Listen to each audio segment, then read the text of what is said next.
Good evening, my friends. Welcome back to the channel. Welcome back to my beautiful rideshare revolutionaries. It's me, Gio. Y'all know the fuck it is. All right. Busy day today. Did about 10 hours, 250, I think, on both apps.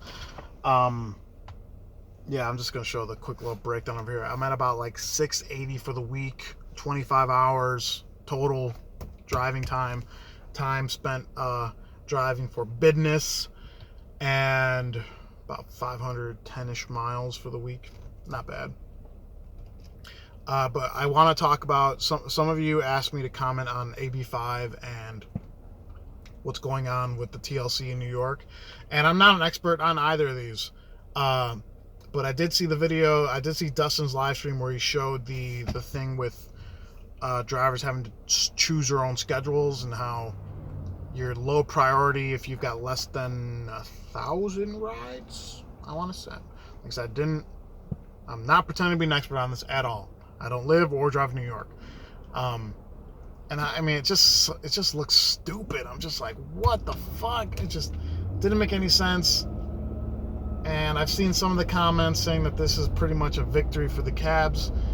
Someone emailed me saying he's under the impression that a lot of this was lobbying efforts from the cab industry, which I'm not gonna say absolutely not. I'm not gonna say absolutely so. It's a possibility. I don't know. Maybe the cab unions and everything in New York are so powerful that they did get enough of a war chest together to kind of like lobby the TLC, and the TLC impose these regulations on Uber and Lyft. Maybe. I don't know. All I know is it's maybe not so bad, because since they capped the amount of drivers last year, maybe there's already enough. I don't know. But so New York drivers, chime in. Let me know how you guys feel about. Let me know what you guys think about sticking to, or having to pick your own schedules and potentially getting kicked off the app if there's not enough supply. Let me know how you guys feel about that. The other thing I want to talk about too is everything's going on in California with AB5, with maybe the shifts and driving in designated areas.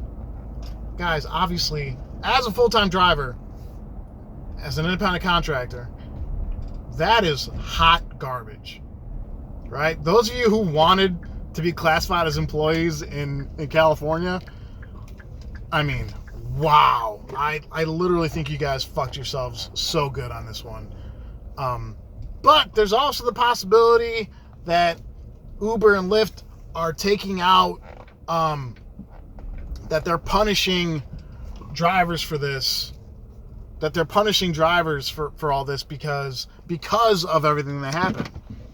So maybe drivers, you don't have to, maybe it's not a requirement as an employee to stick to a schedule, to keep a certain acceptance rate, to keep a certain cancellation rate, to drive in a designated area. Maybe it's not a requirement by law, but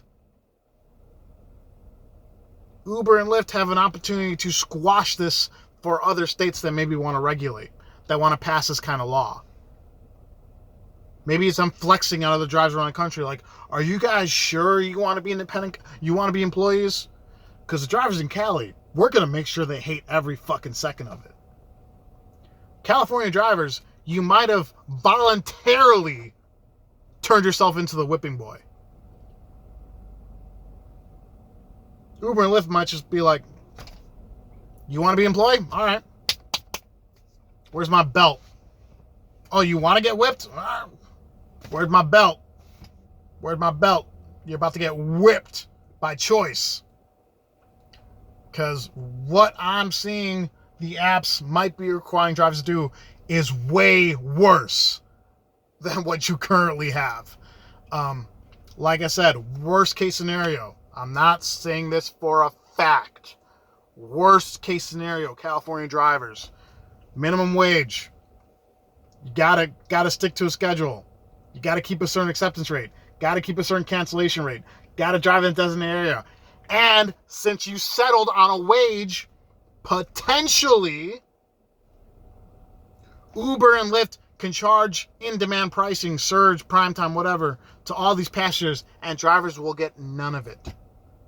Potentially. That's what's in my head. I'm thinking that's, and the apps will be legally allowed to do so because you gave them permission to do that. You guys fought for a wage. You fought for a salary. They're like, okay, you get to keep your wage. You get to keep your salary. We get the rest. So while passengers are being charged, let's say you give 3 rides and you get your $21 an hour, you just gave Uber and Lyft a free pass to charge $80. You're not. Why would you even bother complaining about what they're charging the passengers now compared to what you got paid? It doesn't matter anymore. You settled on a wage. What if they jack up the rates so high, but you got a wage that you're never going to get tipped again? Because that happens in Chicago. In Chicago, when there's heavy surge, we get less tips because drivers paid out the ass for these rides. Let's say that happens all day, every day from here on out. There goes your tip revenue because you wanted that minimum wage. Now, I'm not saying Uber and Lyft have to do this. All I'm saying is potentially what I'm seeing, there is a possibility that Uber and Lyft are going to punish California drivers to send a message to the rest of the country saying, don't regulate. If you do, we're going to price gouge the fuck out of the passengers and you guys are going to get minimum wage. There's a happy medium to all this stuff. The local and city governments and Uber and Lyft have to find it. Because what Uber and Lyft have been doing is not right. How they've been abusing drivers and all stuff is not right. What they might do by classifying drivers as employees is going to fuck you guys even worse, I think. There's got to be a happy medium. There's got to be somewhere between Uber and Lyft fucking drivers nationwide and Uber and Lyft fucking drivers even worse when they're employees. Somewhere in the middle. That's what's got to be. So that's all I got for this one, guys. Yeah. I just thought I'd chime in on that. Whatever I'm seeing in New York sucks. New York drivers, please chime in. Everything I'm seeing in California sucks. California drivers, please chime in. And that's all I got for this one, guys. So everyone, please stay safe, stay driven, stay classy. I'll talk to you next time. Bye-bye.